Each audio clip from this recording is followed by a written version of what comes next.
Hi, and welcome to Ethnographic Imagination Basel, a series on reimagining the world from the mundane. My name is George Paul Mayu, and in this episode we will talk about plastic, a historically salient material, ever so complexly entangled in our bodies and everyday life. Our guest is Brenda Chalfin, whose ethnographic work explores plastic along with other material flows in the contemporary social life of urban Ghana. So stay with us for a conversation on how plastic may offer us an important window into today's epochal conundrums.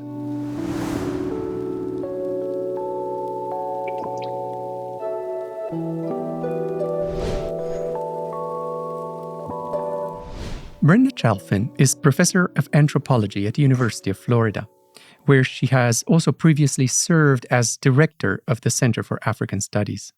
Her research explores broadly questions of state formation, urban space, material infrastructures, and political economies across West Africa. She has paid particular attention to the public life and governance of material flows, from plastics to human waste to water, offshore oil, and indigenous commodities. She is author of numerous articles published in journals such as Ethnos, South Atlantic Quarterly, American Ethnologist, Journal of Modern African Studies, Politique Africaine, among others.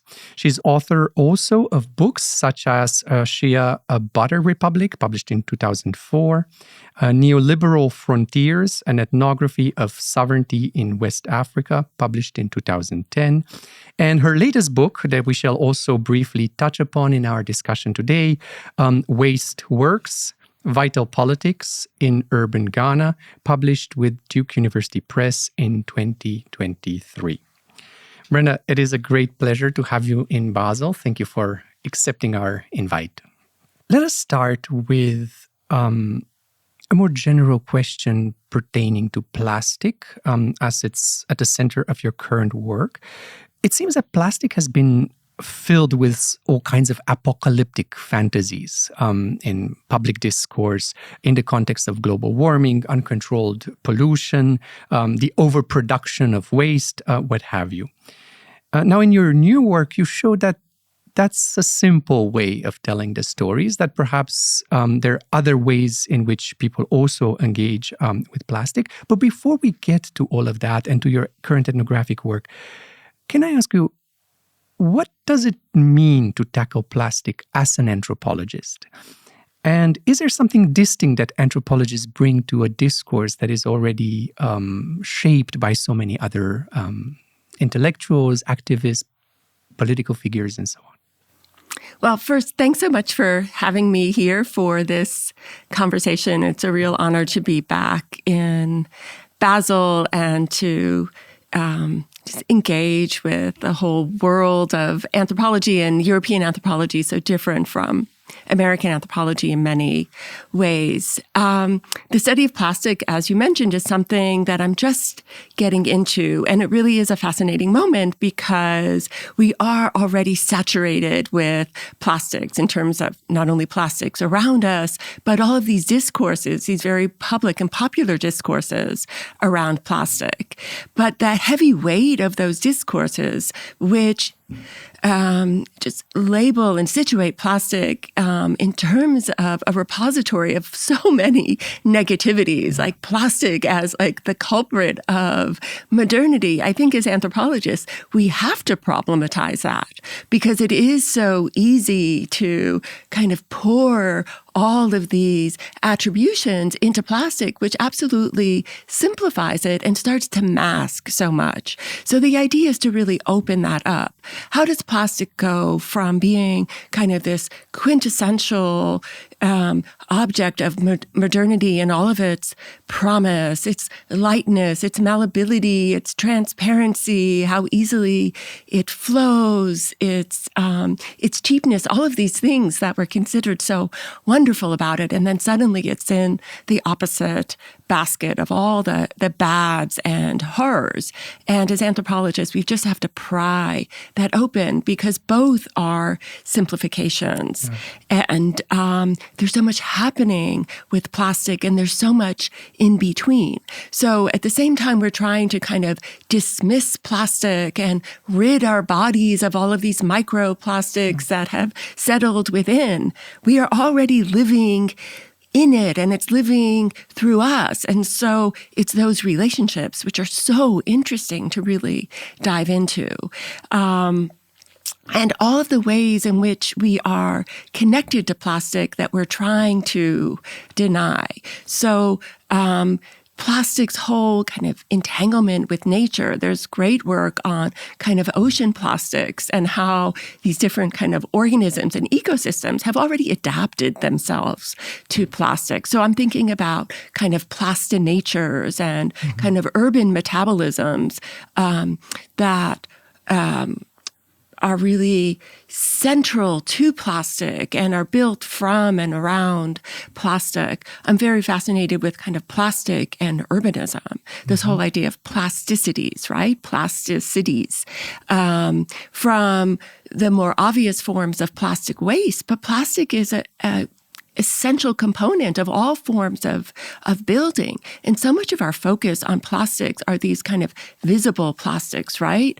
These discards and these commodities that are kind of displayed and all of this wrapping. But the bulk of global plastics are used in industry. They're used in building materials. So they're really embedded in ways that we can't see. So trying to bring that out, which is also one of the differences between plastic in the global south and plastic in the global north, where we say, oh, those plastic bags that have ruined, as you found, like the landscape in Kenya, and look how they're polluting fields. Well, that was only one form of plastics. In the global north, every single pipe is made from PVC. Yeah. So really trying to bring that out.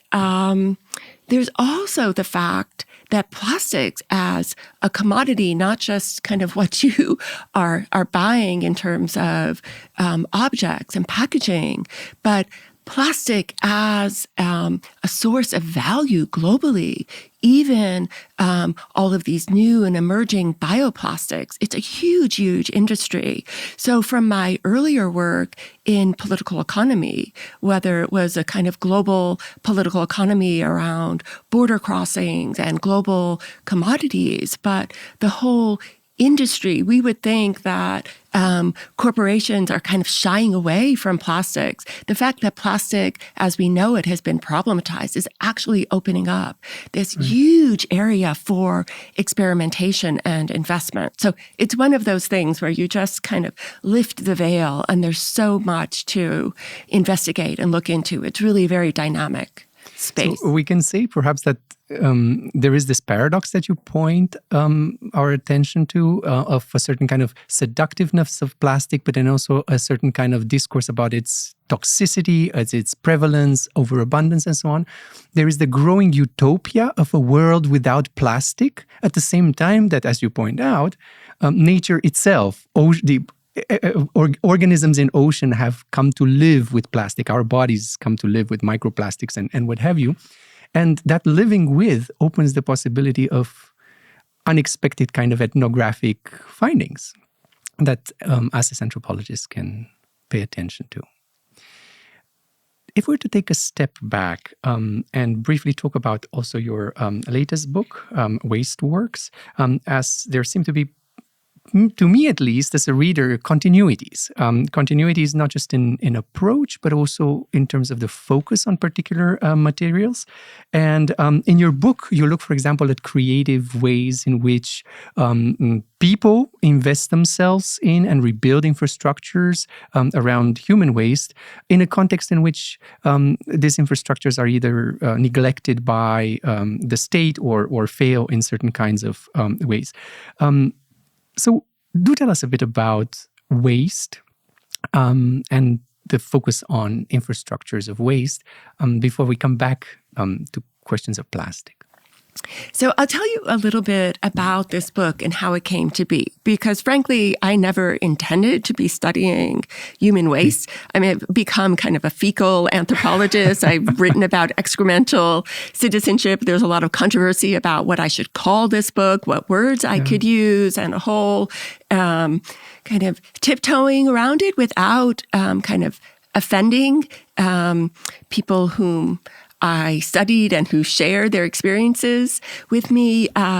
But the origins of this book aren't so much about waste. The origins really have that kind of infrastructural foundation, where I was working in the port of Tema in Ghana, and I'd always dismissed the city of Tema as a kind of artificial space because it was a planned city.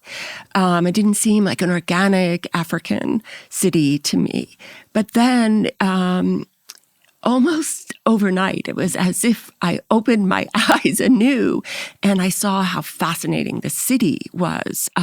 Tema as a planned city, planned in the 1950s with a port and with a residential zone, and planned through the interests of Kwame Nkrumah. It was part of a project of global modernization.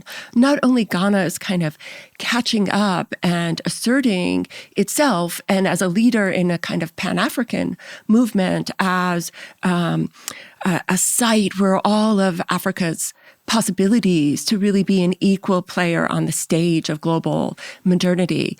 I found that a Greek urban planner, Doxiadis, who had built cities all around the world, including Riyadh, Islamabad, Dhaka, cities in the U.S., as well as a kind of a formative kind of template of urban order, and this was playing out in Ghana. So there were also a lot of British urban planners, Jane Drew and Fry, who were very involved in tropical modernism, also involved with Corbusier in Chandigarh in India. So suddenly Tema, which I initially thought was kind of oversimplified, became fascinating to me as a crossroads of all these different interests and convergences. And the fact that you could have these kind of overlapping ideals. It wasn't Doxiadis versus Nkrumah. It was a way in which their sense of the future really shared so much. So that really became fascinating to me as a kind of problem space. And the fact that even 60 years after its founding, that order was still being reproduced. How could that happen? So I started to spend a lot of time in the city, and urban ethnography is very challenging because the scale of it and the complexity. And it just so happened that kind of following the infrastructure gave me kind of an armature, a kind of order that I could trace, and I could also trace that over time. And as I started to do that, it was waste that really stood out to me because I was literally tripping over it. So I have looked at infrastructure before. My work on ports is all about kind of the infrastructure of global commerce or the infrastructure of offshore oil. But this was a much more kind of intimate form of infrastructure in which the body and bodily waste was really becoming a basis for making claims on public space, making claims on public good, making claims about who had the right or the entitlement or even the authority to claim oversight of the public. So those became very, very interesting questions to me. And this idea of infrastructural intimacies, whatever infrastructures scale, there's a way in which they have different sensorial, embodied, in very routinized forms. And wonder if also, I mean, I wanted to come to this concept of vital politics of infrastructure, which you develop in the book. But I was wondering there, going back to what you just said before.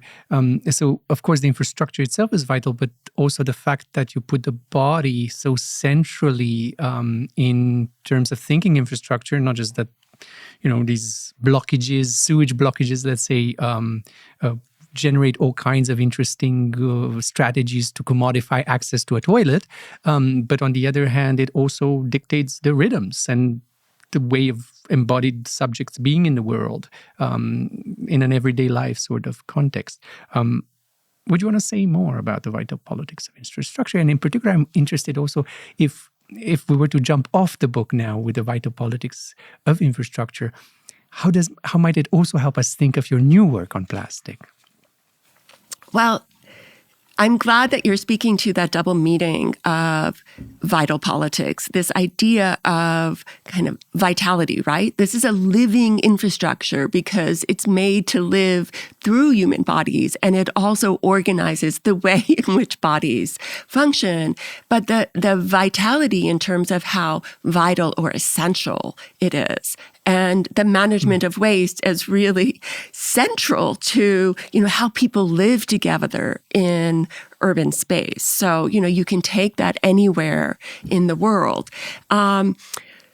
So as a link to my current work on plastics, certainly this new fascination that I have, not with toilets, but with these plastic water tanks, which are another vital infrastructure in terms of how critical they are to urban survival.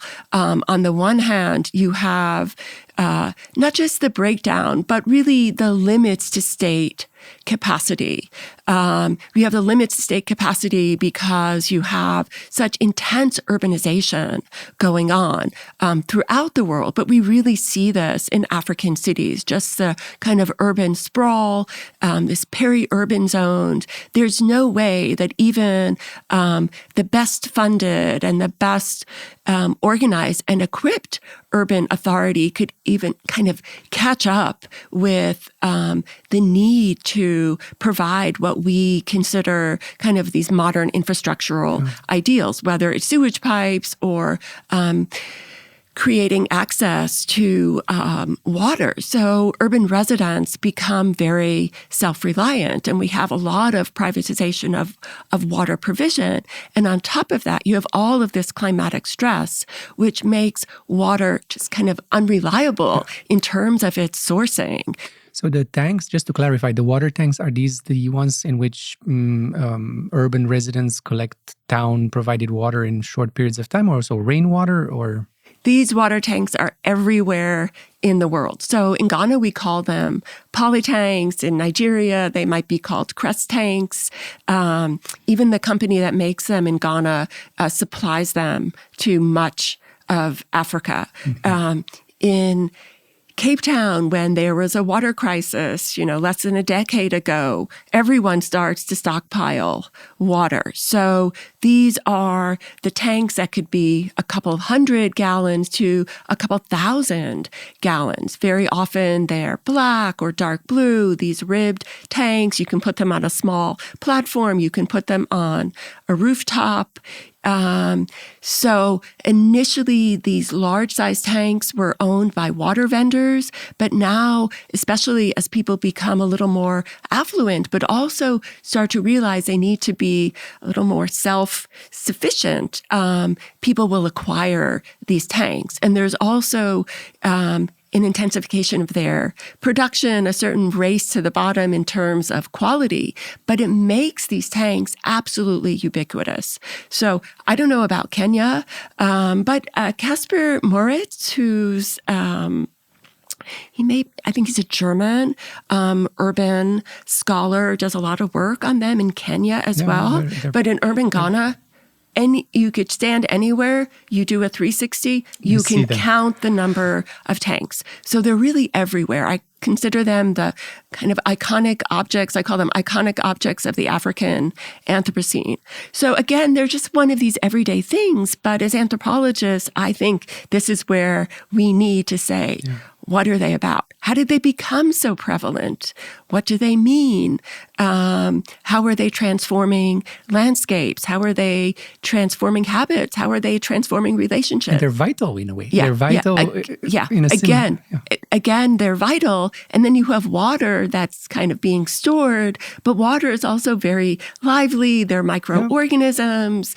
There are all sorts of minerals. So they take on a life of their own. So this takes us deeper into your current ethnographic work that has involved conversations and collaborations with also plastic repair, people who repair plastic. So patching, suturing, water tanks, thinking about the complex kind of composition of materials. What does your ethnographic work entail, and what does it already begin to show? Okay, so I have to say we're talking here about a project that's very new, it's very nascent, it's very formative. So on the one hand, I have a zillion ideas, but just a tiny bit of research. But already, it's been very exciting and rewarding, and it's been a very different experience for me with a lot of unexpected aspects that really have been very fulfilling for me. So this is one of these kind of rebound projects. My Wasteworks book was, a decade worth of research and writing. And also there was a whole kind of COVID period where I felt so removed from Ghana, but really forced to finish the book. So that was maybe the silver lining. And I returned to Ghana in 2022, and I returned to northern Ghana, which is a place where I did my initial research on Shea, but I hadn't been there for 20 years. And I went back because in this kind of post-COVID or late COVID context, I really felt I needed to reconnect it with kind of friends and even family members in northern Ghana who I hadn't seen, but who were really important people to me. So I went back to Tamale, and I felt so at home in Tamale after a couple of decades of focusing on southern Ghana. And this is where I was pursuing the research on just the plastic water tanks, or even investigating, could this be research? And Tamale is kind of the capital of Ghana's north, but it's also the largest growing city, which makes it very, very interesting as a certain kind of urban frontier zone. And as a space in the savannah where all of these climatic pressures are all the more intense. So going back there, the early 2020s, let's put it, the main plastic producer in Ghana, this Mohonani group that produces these polytanks, had set up a new factory. And some competing plastic producers were also using this as a space to exploit a new market. So the inner core of the city, the market, and even these kind of outlying zones, there were just like seas of polytanks that were for sale. So it became a very interesting place to say, like, what's happening, right? As these tanks are really taking hold. And I was going around the city with some friends of mine, and they brought me to this area and said, there's someone who repairs tanks. I'm like, really? How could that be? These are just like, if they break, why do they break? They're plastic. Can't you just get rid of them? And lo and behold, I met this plastic artisan, Al-Hassan Seydu, and I just spent, maybe an hour or so with him asking about his work. And he has a whole atelier of young men who he's training. This is actually in an area where they do a lot of car repairs, and they're not repairing the metalwork on cars, even though they use a lot of the same techniques as metalworking, but so much of the body of cars is plastic. Yeah. So then there was this kind of fascinating, surprising overlap between vehicles and plastic tanks, but plastics and this much older tradition of indigenous metalworking and even, traditions of iron smelting that go back to like a medieval era. So all of these layers. So I had this great conversation with Alassane Seydoux and just kind of left it with that. Lo and behold, in the span of about 6 months, he and I have sustained this very intensive WhatsApp exchange that he really initiated, where he would send me clips of plastics repair. He and his crew would go out, they would confront different problems, and he would narrate the work. So this became an exercise in collaboration. So I'm interested in this, but he's really telling me his story in his terms. Sure, there's an element of what he thinks I might want to know, but that makes it kind of a para-ethnographic experience. And we often think of para-ethnography in terms of kind of a Doug Holmes or George Marcus sense of these people who are kind of experts. They're your parallels as anthropologists. But this was para-ethnography from an artisan. So the writing that I've done about this, I've really done it with him because these are stories that he's kind of bringing me into and bringing me, bringing to my attention. So many fascinating things are emerging from this. One is just the kind of fact that I assume, or so many of us assume, that plastics, these are industrial goods par excellence, right? It's all of this industrial chemistry that allows these kind of polymer chains to exist. They're industrial in terms of the mass production and the cookie cutterness. They're industrial in terms of the intensification of production, the more and more. But the artisan is really slowing this down in fascinating ways. And it has alerted me to, I think, bigger, even deeper questions about the role of artisans in the context of the Anthropocene. And this is something that I'm really trying to kind of dig into as an anthropologist, and to do this with a comparative sense, not just, well, who else is doing plastics repair, but we also see kind of artisans as essential to the operations of the Anthropocene. Whether in terms of, these very expensive minerals that are coming from Central Africa, kind of on the backs of very kind of brutal labor regimes, to people such as Alassane Seydoux, who's kind of finding essentially these cracks in the system where his knowledge, his sensitivity to materials and their possibilities. But I would also argue, and this is where I'm really trying to kind of explore, why does artisan work, why does their labor, why does their form of knowledge kind of thrive in this moment of transition where they have also very deep environmental sensibilities, and the way in which different materials respond to environments. And even though the Anthropocene is definitely kind of a planetary phenomena, what's happening is, because of its kind of erratic nature, the kind of microenvironment and these microclimatic kind of emergences and emergencies, I think they also provide these different spaces where artisanal knowledge is really key. And because we're out of time, I mean, just to leave the audience with another term that you're introducing, pachyplasticine, which is exactly what you just illustrated as a critique of more flattening Anthropocene term. Brenda, thank you so much for your time. It was a pleasure being in conversation with you, and we all are looking forward to your writing on plastic in the coming years. Thank you so much. It was a pleasure for me too.